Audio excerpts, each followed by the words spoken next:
ప్రభు అయిన యేసుక్రీస్తు నామంలో కూడి వచ్చిన మీకు అందరికీ ప్రేమతో వందనాలు చెల్లిస్తూ ఉన్నాను. ఒకసారి దేవునికి స్తుతులు చెల్లించుదామా? హల్లెలూయా, హల్లెలూయా. రైట్. పరిశుద్ధ గ్రంథము నుండి కీర్తనల గ్రంథము 73వ కీర్తన 25, 26 వచనాలు చదువుకొని దేవుని వాక్యమును ధ్యానం చేద్దాం.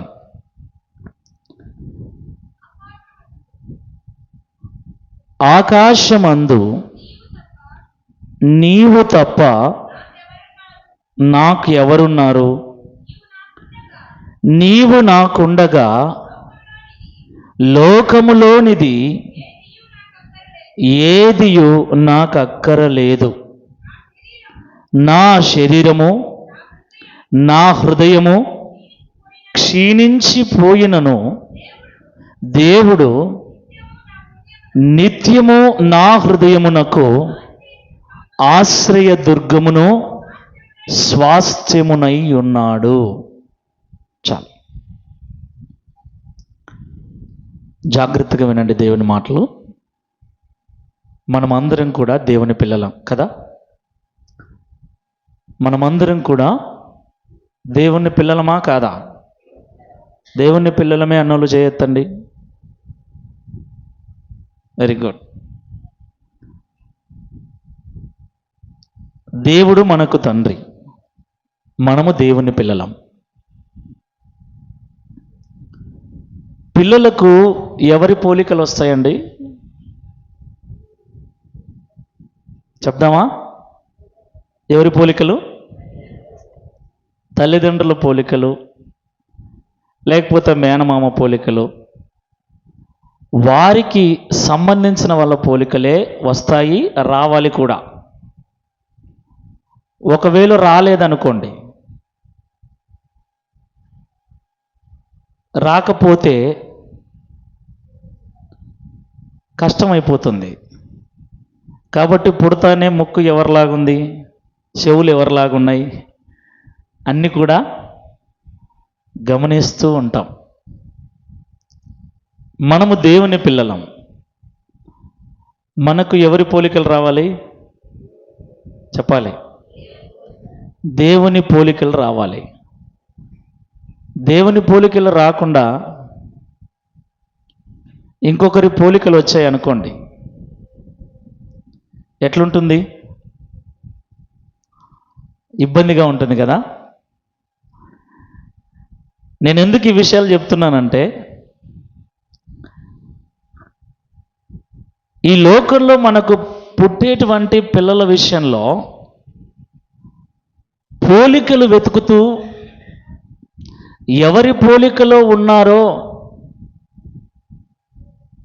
ఆ విషయాన్ని పసిగట్టి మాట్లాడేటువంటి మనం దేవుని పిల్లలుగా జీవిస్తూ దేవుని పిల్లలమని చెప్పుకుంటూ దేవుని పోలికలు మనలో లేకపోతే ఏంటి పరిస్థితి? వాస్తవంగా దేవుడు అంటాడు ఆదికాండం 1వ అధ్యాయంలో, మిమ్మల్ని నా పోలికలో నా స్వరూపములో నేను పుట్టించాను అని. హల్లెలూయా, హల్లెలూయా. దేవుడే చెప్తున్నాడు ఏమని? మీ పోలిక అచ్చు. చదవండి 1వ అధ్యాయం.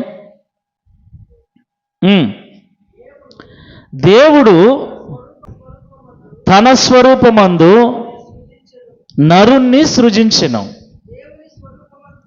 దేవుని స్వరూపమందు వాణ్ణి సృజించెను. స్త్రీనిగాను పురుషునిగాను వారిని సృజించెను. పురుషునిదైనా స్త్రీదైనా ఎవరి పోలిక? మీరు నేను అందరం ఎవరి పోలిక? దేవుని పోలికలో మనం ఉన్నాం. దేవుని పోలికలో మనము రూపించబడ్డాం. దేవుని పోలికలో పుట్టిన మనము, దేవుని రూపములో ఉన్న మనము దేవుని బుద్ధిని కూడా కలిగి జీవించాలని దేవుడు కోరుతున్నాడు. Praise the Lord. హల్లెలూయా. పోలిక తండ్రిదే, కానీ బుద్ధి, పోలిక తండ్రిది, బుద్ధి కూడా చెప్పండి తండ్రిదే ఉంటే మంచిది. పోలిక తండ్రిది వచ్చి బుద్ధి తండ్రిది కాకపోతే ఇబ్బంది అవుతుంది. నేను ఈ విషయాలన్నీ దేవుని సన్నిధిలో ధ్యానం చేస్తూ ఉన్నాను. దావీదు ఏమంటున్నాడంటే, ఆకాశమందు నువ్వు తప్ప నాకెవరున్నారు, నువ్వు నాకుండగా ఈ లోకంలోనిది ఏది నాకు అక్కరలేదు. దేవుణ్ణి దావీదు ఓన్ చేసుకున్నాడు. దేవుని కంటే దావీదుకు మరి ఏది ఎక్కువ కాదు. దావీదు అంటున్న మాట ఏంటి? నీవు నాకుండగా లోకములోనిది ఏదియో నాకు అక్కర్లేదు. ఈ లోకములో చాలా ఉన్నాయి. బంగారం ఉంది, డబ్బు ఉంది, వెండి ఉంది, పాపం ఉంది, పదవులు ఉన్నాయి, పొలాలు ఉన్నాయి, ఆస్తులు ఉన్నాయి, ఐశ్వర్యము ఉంది, చాలా ఉన్నాయి ఈ లోకంలో. అయితే దావీదు ఏమంటున్నాడంటే, నువ్వు నాకుంటే చాలు, ఈ లోకంలోనిది నాకు ఏది అక్కర్లేదు. హల్లెలూయా, హల్లెలూయా. ఇప్పుడు ఇక్కడ కూర్చున్న మనలో ఎంతమందిమే అనగలమో ఈ మాట? దావీదు సేవిస్తున్న దేవుడే మనము సేవిస్తున్న దేవుడు కూడా. మరి దావీదు అనగలిగాడు, మనం అనగలుగుతూ ఉన్నామా? అనగలమా ఈ మాటని? ఏ మాట? దేవా తండ్రి మోకరించి ఇన్ని ఏండ్లలో ఎప్పుడైనా నువ్వు నాకున్నావు తండ్రి, ఇంకా నాకు ఏమొద్దు అన్నోళ్ళు ఒకరన్నా చేయొద్దండి. అరే అరే, ఆ మాట అని మళ్ళా నాకు అది కావాలా, ఇది కావాలా, నా పిల్లలకు అది కావాలా, ఇది కావాలి అని నువ్వు అడుగుతున్నావంటే తప్పు. నువ్వు నాకుంటే ఏది అక్కర్లేదని చెప్పిన తర్వాత మళ్ళీ అది కావాలి, ఇది కావాలని నువ్వు ప్రార్థన చేస్తూ ఉంటే ప్రయోజనం లేదు. అంటే అది ఒట్టి మాట. అంటే ఫస్ట్ ఏమండి అన్నా, వంట ఎలా ఉంది? బాగుంది. కానీ ఫస్ట్ ఏమో ఏమండి వంట ఎలా ఉంది? బాగుంది, సూపర్, చాలా బాగుంది. కానీ కొంచెం నా నుంచి స్టార్ట్. మనది కూడా ఎట్టుంటుంది అంటే ప్రార్థన, ప్రభువా నువ్వు నాకున్నావు చాలు తండ్రి, నువ్వు నాతోనే ఉన్నావు, నా ఇంట్లోనే ఉన్నావు, నా వెంబడే ఉన్నావు, నువ్వు నాకున్నావు స్వామి, తండ్రి చాలు తండ్రి అని మళ్ళీ దండకం మొదలు పెడతాం. బిడ్డకేం కావాలి, కొడుకేం కావాలి, అల్లుడికేం కావాలి, నీకేం కావాలి? నిజంగా దేవుణ్ణి మనం ఓన్ చేసుకొని ఉంటే, బైబిల్లో సెలవిస్తున్న మాట ఏంటంటే, నిజంగా దేవుణ్ణి నువ్వు పరిపూర్ణంగా ప్రేమిస్తూ ఉంటే, నిజంగా దేవుడు నీకు సమస్తము అని నువ్వు నిజంగా ఓన్ చేసుకొని ఉంటే, దావీదులాగా నీవు నాకున్నావు, ఇంకా నాకు ఏది అక్కరలేదు అన్న స్టేట్మెంటు అది పరిపూర్ణమైనది, నిజంగా స్వచ్ఛమైనది అయితే నువ్వు జీవించేటువంటి జీవితం ఎలా ఉంటుందంటే చాలా ప్రత్యేకంగా ఉంటుంది. హల్లెలూయా, హల్లెలూయా. నా ప్రియమైన దేవుని బిడ్డలారా, మనము దేవుని పిల్లలం. అలాగే ఈ లోకంలో బైబిల్ సెలవిస్తుంది, మనము అబ్రహాము సంతానం. ఆత్మీయంగా ఎవరు మనం? నిజంగా మనము దేవుణ్ణి మనకు సమస్తము అనుకొని జీవిస్తూ ఉంటే, దేవా నువ్వు నాకుంటే చాలు, ఇంకా నాకు ఏమీ ఈ లోకంలో అక్కర్లేదని నిజంగా మనం అనుకుంటూ ఉంటే, మనము జీవించే జీవితం ఎలాగ ఉంటుందంటే విశ్వాసులకు తండ్రి అయినటువంటి అబ్రహాము జీవితం వలె ఉంటుంది. Praise the Lord. ఇందాక మనం చదువుకున్నాము, మనం చెప్పుకున్నాము, మనము తండ్రి పోలికలో ఉన్నాం. దేవుడు మనకు తండ్రి అయితే మనకు ఆయన పోలికలే రావాలి, ఆయన బుద్ధులే రావాలి. అయితే దేవుడు ఏం చెప్తున్నాడంటే పరిశుద్ధ గ్రంథంలో, మీరు విశ్వాసులు గనక విశ్వాసులకు తండ్రి అబ్రహాము. ఎవరండి? ఎవరు? విశ్వాసులకు తండ్రి ఎవరు? అబ్రహాము. అబ్రహాము ఎంతమందికి తెలుసు? ఇక్కడ బైబిల్లో ఉన్న అబ్రహాము చాలామందికి తెలుసు. ఎందుకంటే ఆయన గురించి చెప్పని సేవకుడు ఉండడు, అబ్రహాము గురించి వినని విశ్వాసీ ఉండదు. అబ్రహాము యొక్క జీవన విధానం, అబ్రహాము యొక్క విశ్వాసము, దేవుని మీద అబ్రహాము కలిగి ఉన్నటువంటి నమ్మకత్వము మనకు చాలా ప్రాముఖ్యమైంది. అబ్రహాము మనకు తండ్రి అయితే మనకి ఎవరు బుద్ధులు రావాలి? చెప్పండి సింపుల్గా. అబ్రహాము మనకు తండ్రి అయితే ఎవరి బుద్ధులు రావాలి మనకు? అబ్రహాము పోలికలు రావాలి, అబ్రహాము బుద్ధులు రావాలి. మనం అందరం కూడా విశ్వాసులకు తండ్రి అబ్రహాము. ఇప్పుడు తండ్రి ఎలాంటోడో తెలిస్తే ఆ తండ్రి బుద్ధులు మనకు ఉన్నాయా లేదా అనేది తెలుస్తుంది. మీరందరూ అబ్రహాం గురించి విన్నారా అని అన్నారు. మీకు అబ్రహాం గురించి ఏం తెలుసో చెప్పండి, తర్వాత నేను ప్రభు చెప్పిన విషయాలు చెప్తాను. తెలుసు కదా మీకు, దేవునిలో ఉండబట్టి 10 ఏళ్ళు 20 ఏళ్ళు 30 ఏళ్ళు అయిపోయింది.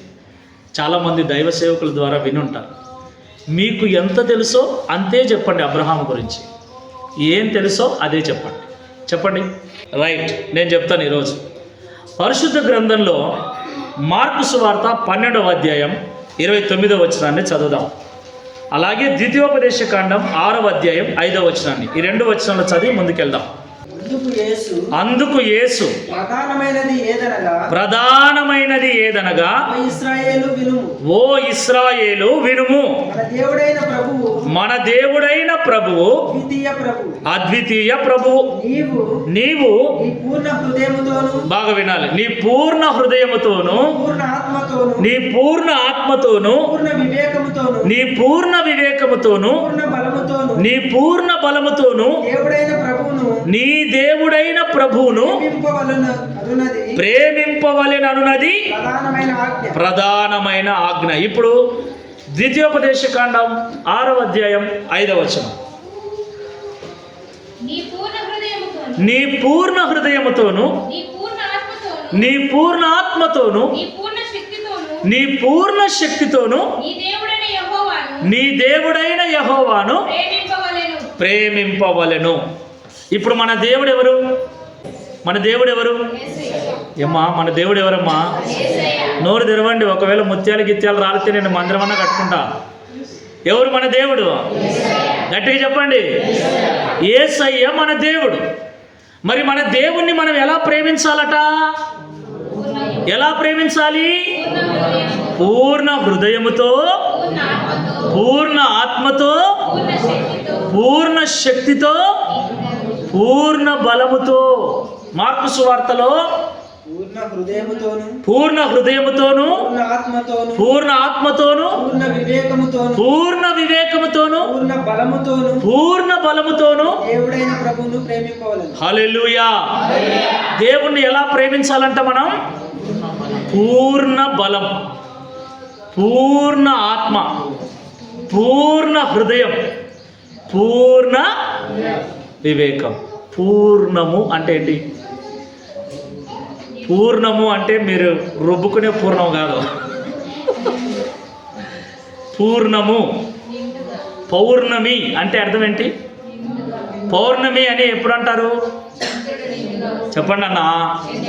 ఇవన్నీ రోజు మనకు తెలిసిన విషయం. మీరు నోరు తెరిచే మీకు నిద్ర రాదు, లేకుండా నిద్ర వచ్చేది మీ ఇష్టం. పౌర్ణమి అంటే చంద్రుడు నిండుగా పూర్తిగా ఉంటే పౌర్ణమి అంటారు. అంటే పూర్ణము అంటే ఫుల్లుగా, నిండుగా, పూర్తిగా అని అర్థం. మన మనస్సు నిండుగా, మన హృదయము నిండుగా, మన బలము నిండుగా, మన వివేకము నిండుగా దేవుణ్ణి మనం ప్రేమించాలి. హల్లెలూయా, హల్లెలూయా.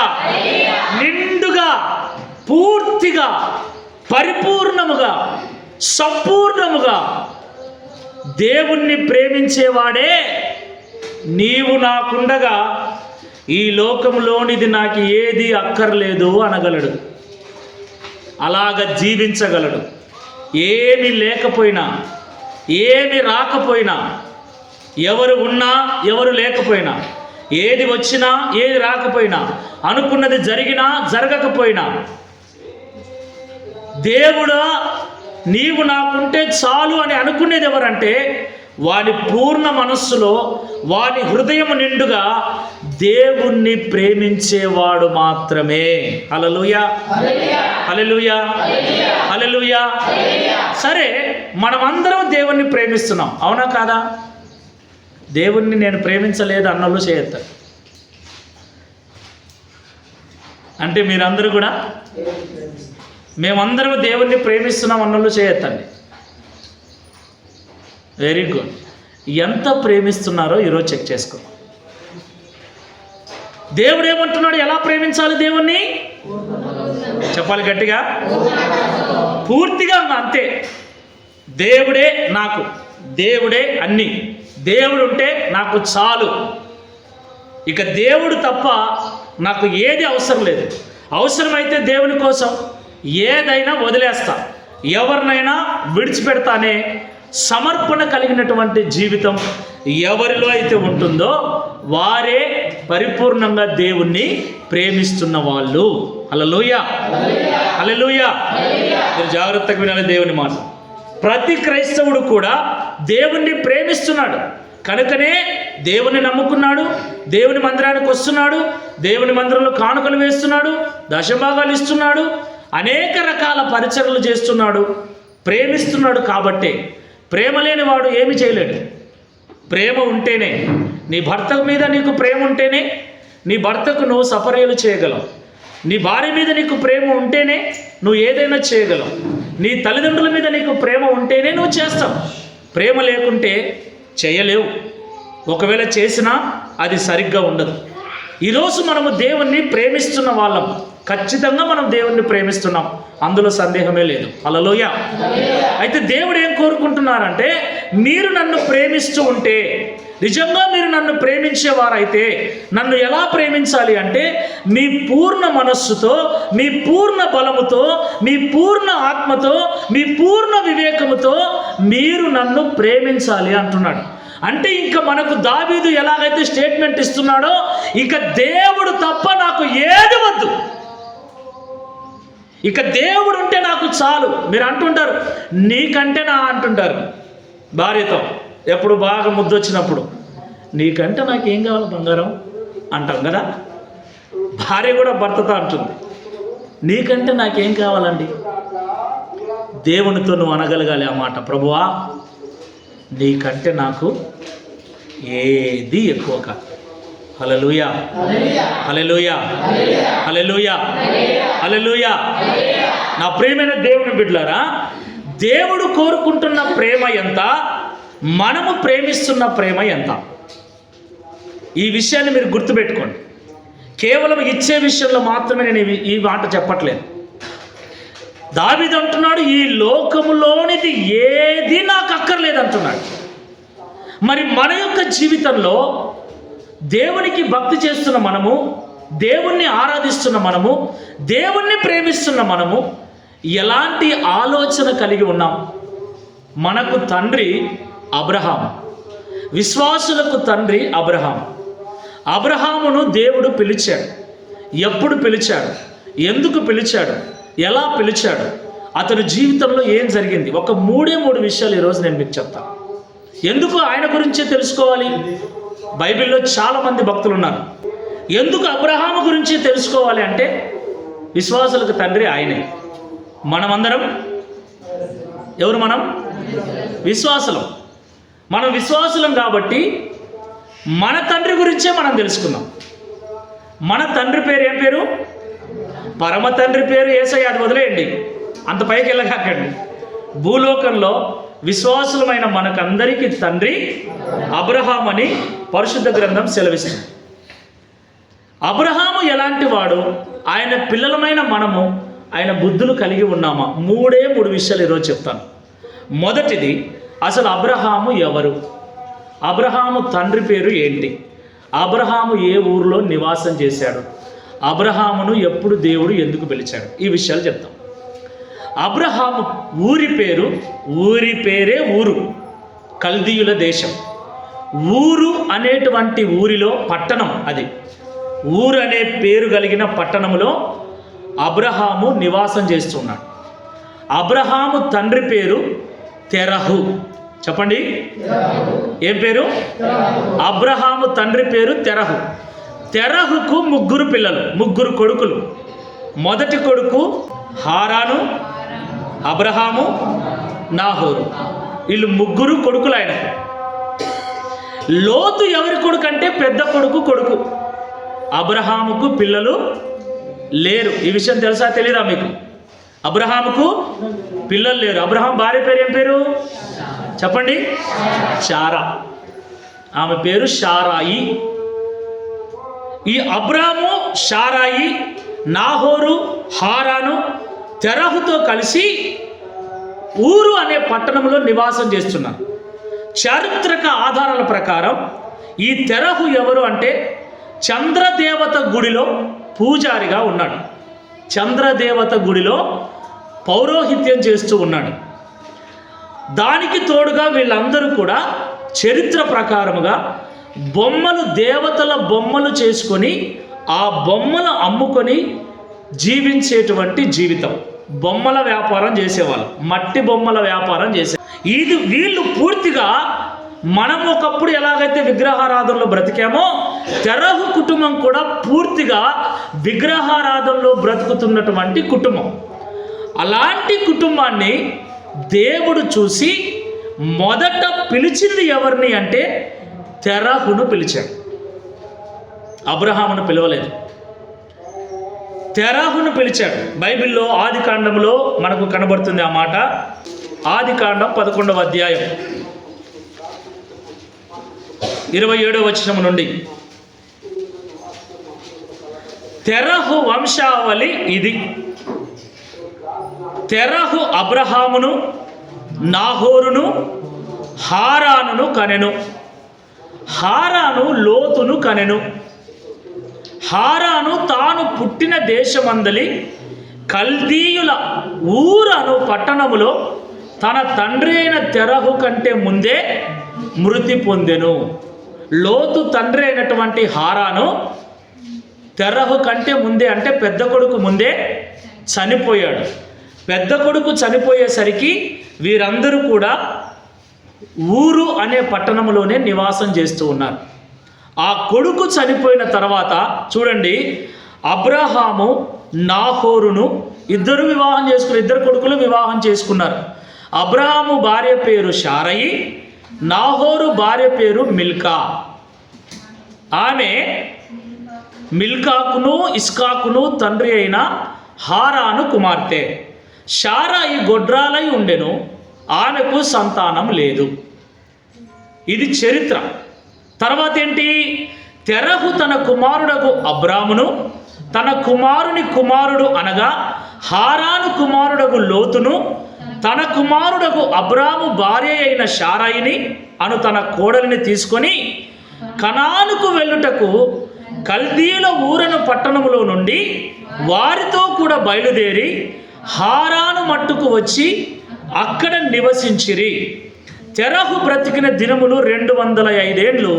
తెరహు హారానులో చనిపోయాడు. బాగా వినండి ప్రియులారా, అబ్రహాముకు దేవుడు వాగ్దానం చేసిన దేశం ఏంటి? నీకును నీ సంతానానికి నేను ఒక దేశాన్ని ఇస్తానని దేవుడు అబ్రహాముకు వాగ్దానం చేశాడు. ఏంటి ఆ దేశం?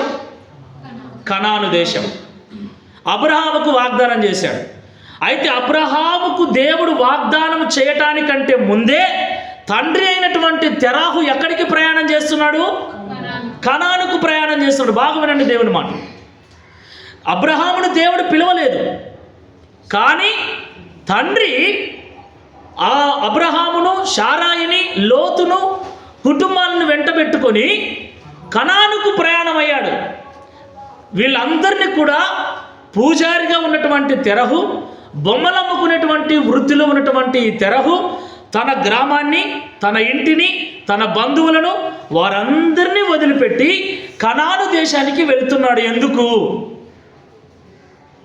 ఏంటికి వెళ్తున్నాడు? ఏం అవసరము అంటే, దేవుడు తెరహును ముందుగా తెరహు హృదయాన్ని తెరిచి తెరహు హృదయాన్ని కనాను వైపునకు తిప్పాడు. ప్రైజ్ ది లార్డ్, హల్లెలూయా. అంటే దేవుడు మొదట ఆత్మలో ప్రేరణ తెరహుకు కలిగించాడు, మనము కనాను దేశానికి వెళదాము అని. కనాను దేశం ఎక్కడుందో అబ్రహాముకు తెలీదు, లోతుకు తెలీదు, తెరహుకు తెలీదు. కానీ ప్రయాణం కట్టారు. ప్రయాణం కట్టిన కొద్ది రోజులకే హారాను అనేటువంటి ప్రాంతానికి వచ్చిన తర్వాత తెరహు చనిపోయాడు. అంటే తండ్రి చనిపోయాడు. ఇప్పుడు వీళ్ళు ప్రయాణం ఎక్కడికి వెళ్ళాలి? కనానుకు వెళ్ళాలి. కానీ మధ్యలోనే ఎవరు చనిపోయారు? ఎవరు చనిపోయారు? తండ్రి చనిపోయాడు. ఇప్పుడు వీళ్ళ పరిస్థితి ఏంటి? వీరి యొక్క పరిస్థితి ఏంటి? ఒకవేళ అబ్రహాముని దేవుడు పిలిచింటే, తండ్రి చనిపోయినా దేవుడు నన్ను పిలిచాడు, నాతో రండి అని తీసుకొని వచ్చేవాడు. కానీ ఇతడు తండ్రికి లోబడి, ఏనానా బొమ్మలు చేసుకుంటా బాగానే ఉన్నాం కదా, నువ్వు పూజారిగా బాగానే ఉన్నావు కదా, పూజారులకు తక్కువ అండి, ఇప్పుడు మాకు తక్కువ, 10 మంది 10 చేతులు వేసుకొని మాకు పొట్ట నింపుతున్నారు కదా, మేము పూజారులమే. హల్లెలూయా. సేవకులందరూ పూజారులే. పూజారులకు ఏం తక్కువ ఉండదు, వాళ్ళకి ఇంకా తక్కువ ఉండదు. వాళ్ళకు రకరకాల పూజలు ఉంటాయి, మనకేం ఉండవు. మనకొకటే పూజ, మల్లారాధన పూజ ఒక్కటే. హల్లెలూయా, హల్లెలూయా. కాబట్టి బాగానే ఉన్నాం కదా, ఎందుకు నువ్వు ఈ నిర్ణయం తీసుకున్నావు అని తండ్రికి ఏమాత్రం కూడా ఎదురు చెప్పనటువంటి పరిస్థితి. ఎందుకంటే రెండవ పెద్ద కొడుకు ఎవరు? సరే నువ్వు పోతివి నానా, నేను రాను. ఎందుకంటే తండ్రి తర్వాత పౌరోహిత్యం ఎవరికి వస్తుంది? ఎవరికి వస్తుంది? ఓకే, గడిచిపోతుంది, జీవితం ప్రశాంతంగా ఉంటుంది. అయితే అబ్రహాము తండ్రి మాటకు లోబడి తండ్రి వెంట నడుస్తూ వచ్చాడు. అంటే తండ్రి ఎవరికి లోబడ్డాడు? అంటే ఇప్పుడు తండ్రికి లోబడ్డాడంటే అబ్రహాము ఎవరికి లోబడ్డాడు? హల్లెలూయా, హల్లెలూయా. తెలియకుండానే ఇప్పుడు తండ్రి భక్తి గలవాడు గనక, తండ్రితో దేవుడు మాట్లాడి ఉన్నాడు, ప్రేరణ కలిగించాడు గనక తండ్రికి అబ్రహాము లోబడటం ద్వారా తెలియకనే దేవుడికి లోబడ్డాడు. అంటే అబ్రహాముకు ఏ మనస్సుంది? ఏ మనస్సుంది? లోబడే మనస్సుంది. చెప్పండి అందరూ, ఏ మనస్సుంది? లోబడే మనస్సు లేనోడు ఏం చేస్తాడు? చెప్పిన మాట వినడు. తండ్రి చెబితే వినడు, తల్లి చెప్పినా వినడు, భార్య చెప్పినా వినడు. ఎందుకు వినడు అంటే వాడికి లోబడే మనస్సు లేదు కాబట్టి. అయితే అబ్రహాము తండ్రి మాటకు లోబడి వచ్చాడు. అదేంటి నాన్న, నీతో మాట్లాడిన దేవుడు నాతో కూడా మాట్లాడాలి కదా అనలే. ఇప్పుడు చాలామంది చాలా భక్తిలో ఎదిగిపోయి ఈ మాట అంటున్నారు, దేవుడు నాతో మాట్లాడాడు, ఇలాగ మీరు ఉండమని చెప్తే దేవుడు మాకు కూడా చెప్తాడులే, నీతో మాట్లాడినోడు మాతో ఎందుకు మాట్లాడాడు అనే ప్రశ్న వేస్తున్నారు. నిజంగా అది నిజమంటారా? నాతో మాట్లాడిన దేవుడు అదే విషయాన్ని నీకు చెప్తాడంటారా? ఫర్ ఎగ్జాంపుల్, సమూయేలు బాలుడుగా ఉన్నాడు. ఎంత పేరు ఉన్నాడు? చిన్న బాలుడు. ఏలి అనే ప్రవక్త ఉన్నాడు, యాజకుడు ఉన్నాడు, ఎంత పెద్ద సేవకుడు. ఆయన పిల్లలే పెళ్లి చేసుకున్న పిల్లలు. అంత పెద్ద సేవకునితో మాట్లాడని దేవుడు ఎవరితో మాట్లాడినాడు? ఎవరితో మాట్లాడినాడు? ఇప్పుడు సమూయేలు వెళ్ళి ఏలితో చెప్తే ఏలి ఏమన్నాడు? ఒరే పిల్లోడా, నీతో దేవుడు మాట్లాడినాడా? సరేలే, నీతో మాట్లాడిన దేవుడు ఇంత పెద్ద సేవకుని నాతో ఎందుకు మాట్లాడడు? నాతో మాట్లాడినప్పుడు చూద్దాంలే అన్నాడా? అతని మాటలకు లోబడి పిల్లలను గద్దించాడు. అయితే పిల్లలు మాత్రం ఒరే పిల్లనాయలా, నీతో దేవుడు ఎట్లా మాట్లాడతారా, ఇంత ఎత్తు ఎదిగి మేము దేవుని మందిరంలో పరిచయం చేస్తున్నాం, మాతనే మాట్లాడదని నీతో ఎట్లా మాట్లాడతారా అని పిల్లలు, ఏలి పిల్లలు సమయలు మాట విని లోబడలేదు. బాగా వినండి దేవుని మాట. ఇప్పుడు జలప్రలయం వస్తుందని దేవుడు ఎవరితో మాట్లాడాడు? నోవాహుతో మాట్లాడిన దేవుడు ఆయన భార్యతో మాట్లాడా? మాట్లాడతాడా? మాట్లాడా? మరి మాట్లాడలేదే.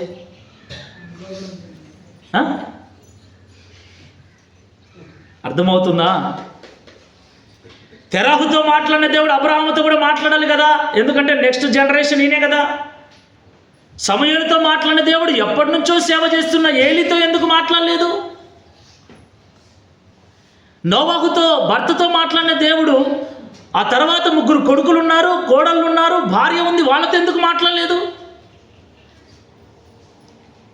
12 మంది కొడుకులుంటే యోసేపుతోనే దేవుడు ఎందుకు మాట్లాడాడు? యోసేపుకు మాత్రమే ఎందుకు దర్శనాలు ఇచ్చాడు? మిగతా వాళ్ళకి ఎందుకు ఇవ్వలేదు?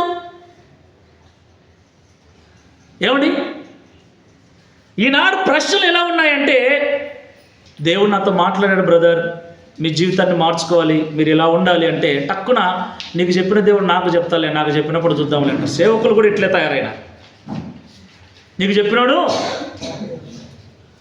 నాకు చెప్పిన తర్వాత నీకెందుకు చెప్తారా నాయన? ఆల్రెడీ నేను ఒకడున్నా కాబట్టి నాకు చెప్పాడు. తెరాహు ఆత్మీయుడు కనుక, దైవభక్తి కలిగిన వాడు కనుక ఆల్రెడీ మాట్లాడేశాడు. ఇక దేవుడు నాతో మాట్లాడాడు, నాకు ప్రేరణ కలిగించాడు, కొద్ది రోజులకు వర్షం వస్తుందంట. అంటే వర్షమా? ఏంది నాన్న నువ్వు కొత్త మాట మాట్లాడుతున్నావు? ఇంతవరకు వర్షం అనే మాటే లేదే, అంతవరకు వర్షం అనే మాటే లేదు, కొత్త మాట మాట్లాడుతున్నాడు తండ్రి.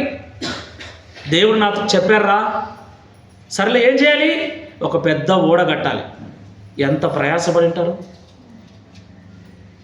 మారు మాట్లాడలేదు, తండ్రికి లోబడ్డారు కొడుకులు, కోడళ్ళు, భార్య. రక్షించబడ్డారా?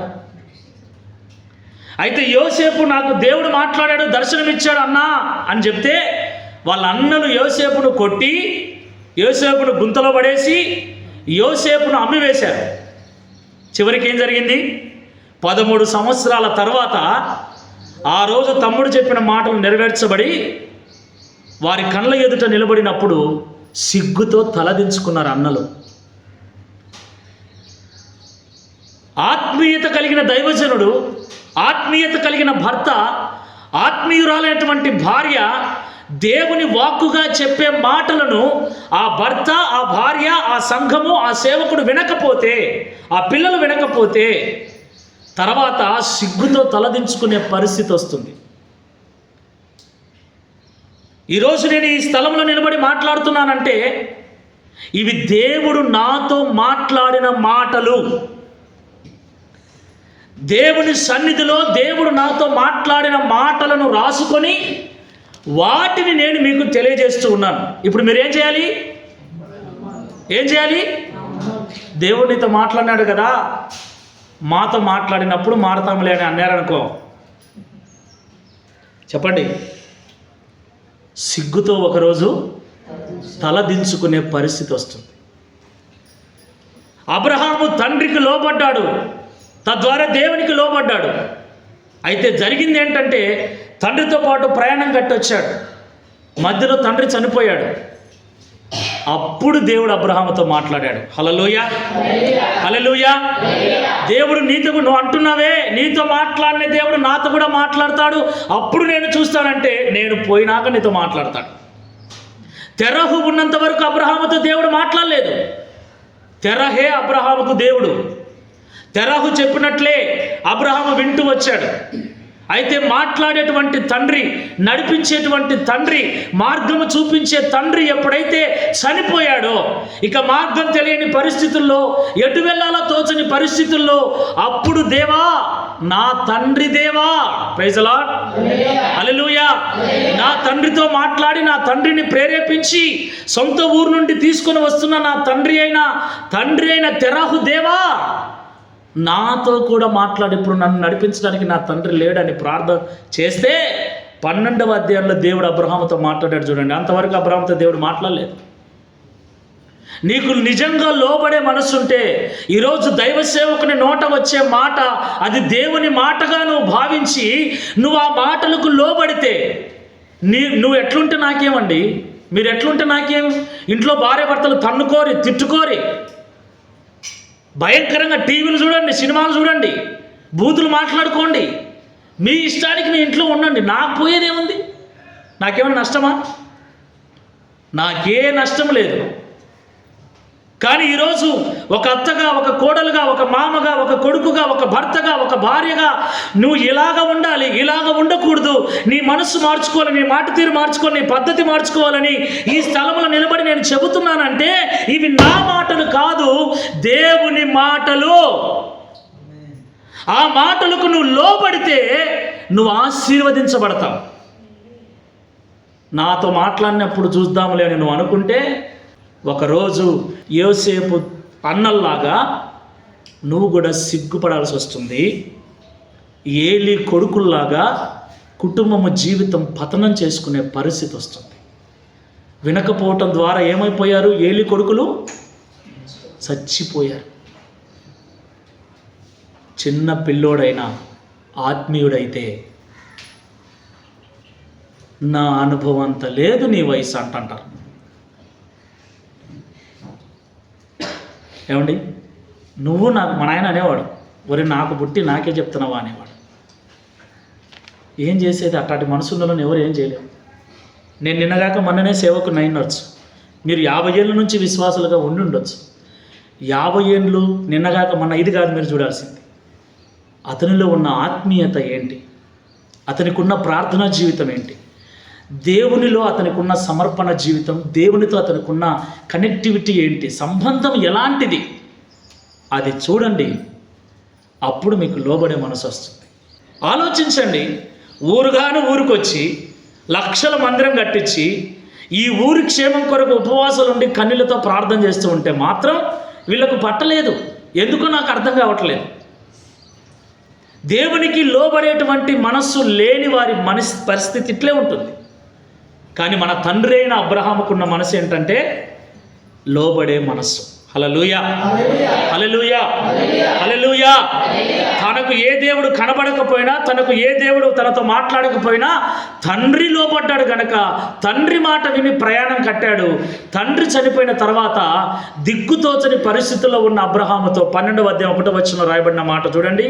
అప్పుడు అబ్రహాముతో మాట్లాడుతున్నాడు యెహోవా, నీవు లేచి నీ దేశము నుండి, నీ బంధువుల యొద్ద నుండి, నీ తండ్రి ఇంటి నుండి బయలుదేరి నేను నీకు చూపించు దేశమునకు వెళ్ళుము, నిన్ను గొప్ప జనముగా చేసి నిన్ను ఆశీర్వదించి.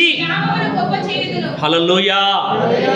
అంతవరకు అబ్రహాముకు రూటే తెలీదు. అబ్రహాముకున్న మనసు ఏంటంటే లోబడే మనసు. లోబడండి, దైవ సేవకులకు లోబడండి. దైవ సేవకును నోటి నుండి వచ్చే దేవుని మాటకు లోబడండి. ఎంత తొందరగా లోబడతారో. లోబడటం అంటే ఏంటండి అర్థం? లోబడటం అంటే ఏంటండి? లోబడటం అంటే ఏంటి? విన్న మాటకు అనుగుణంగా బ్రతుకు మార్చుకోవటం. త్రాగుడు మానుకోమని దేవుడు చెప్తున్నా నువ్వు త్రాగుడు మానకాలంతే. ఆ బీడీలు మానుకోమని దేవుడు చెప్తున్నాడంటే ఎట్లా చెప్తాడు దేవుడు? ఎట్లా చెప్తాడు? వాక్యం ఎట్ట వస్తుంది నీ దగ్గరికి? గుర్తుపెట్టుకోండి. ప్రభు అన్నాడు, మాట్లాడు వారు మీరు కాదు, నా ఆత్మను మీలో ఉంచి మాట్లాడుతా అన్నాడు. నువ్వు లోబడాలి అంటే లోబడాలి. ఆ బో చెప్పినావు కానీ అంటే నేనేం చేయలేను. నీకేం తెలుసు మా ఇంట్లో పరిస్థితి, నీకేం తెలుసు మా అత్త పరిస్థితి, నీకేం తెలుసు మా ఎల్లుని పరిస్థితి, నీకేం తెలుసు మా కోడల పరిస్థితి అంటే నేనేం చేయను. అత్తగా నువ్వు ఉండాల్సిన రీతిలో నువ్వు ఉండు. దేవుడు కోడల్ని ఎట్లా ఉంచాలో అట్లా ఉంచుతాడు. ఆమేన్. కోడలుగా నువ్వు ఉండాల్సిన రీతిలో నువ్వు ఉండు, దేవుడు అత్తను ఎలా ఉంచాలో అలా ఉంచుతాడు. కొడుకుగా నువ్వు ఉండాల్సిన రీతిలో నువ్వు ఉండు. ఉండాల్సిన రీతి అంటే ఏంటి? దేవుని వాక్యం ఏం చెబుతుందో దానికి లోబడి ఉండటం. అవి చెప్పటానికే నేను ఉన్నది. ఆ మాటలు విని నీ జీవితాన్ని లోబడుచుకోవాలి. అబ్రహాము లాంటి మనస్సు, మన తండ్రికి ఏ మనసుంది అన్న? ఏ మనసుంది? లోబడే మనసుంది. మరి పిల్లలమైన మనకి ఏ మనసుంది? ఉందా? ఉంటే ఆయన పిల్లలమే. హల్లెలూయా, హల్లెలూయా. లోబడే మనస్సు లేకుంటే కష్టం. తప్పు పుట్టుక పుట్టావురా అంటారు. ఏమంటారు? మీ నాయనకు నువ్వు ఎంత మంచోడోరా, మీ నాయన ఎంత ఉత్తముడోరా, మీ నాయన ఎంత, నన్ను అన్నారు ఒకప్పుడు. నిజంగా చెప్తున్నా, మా ఇంట్లో అల్లరోని నేను లాస్ట్లో పుట్టాను కాబట్టి కొంచెం ముద్దుగా బొద్దుగా పెరిగాను. 7 మంది తర్వాత నేను పుట్టినా. 2 చచ్చిపోయినారా, 5 మంది ఉన్నాం. లాస్ట్లోని నేను పనిలే పాటలే అడ్డంగా నిడిగి పెరిగేసి లెక్క సమ లేకుండా మాట్లాడి తిరిగే పరిస్థితి నాది. ఎట్ట పుట్టినవరా అనిపించుకున్న బ్రతుకు నాది. నా ప్రభు నన్ను మార్చాడు. హల్లెలూయా, హల్లెలూయా. లోబడే మనస్సు నా దేవుడు నాకు ఇచ్చాడు. నేను దేవునికి ఎప్పుడైతే లోబడ్డానో నా కుటుంబం అంతా నా మాట వింటుంది. స్టిల్ ఇప్పటికీ కూడా నా అన్నలు కూడా నన్నే సలహా అడుగుతున్నారు. ఖచ్చితంగా లోబడే వాడి మనస్సున్న వాడిని దేవుడు ఆశీర్వదిస్తాడు. అబ్రాహాముతో అదే అంటున్నాడు, నేను నిన్ను ఆశీర్వదిస్తాను, గొప్ప జనముగా చేస్తాను. మనము లోబడితే దేవుడు మనల్ని గొప్పగా ఆశీర్వదిస్తాడు. ఇంకా ఇంకా ఇంకా ఇంకా హల్లెలూయా, హల్లెలూయా. ఇంకా ఇంకా ఆశీర్వదిస్తాడు. కాబట్టి మీరైనా నేనైనా దేవుని మాటలకు లోబడే మనస్సు కలిగి జీవితాం. హల్లెలూయా.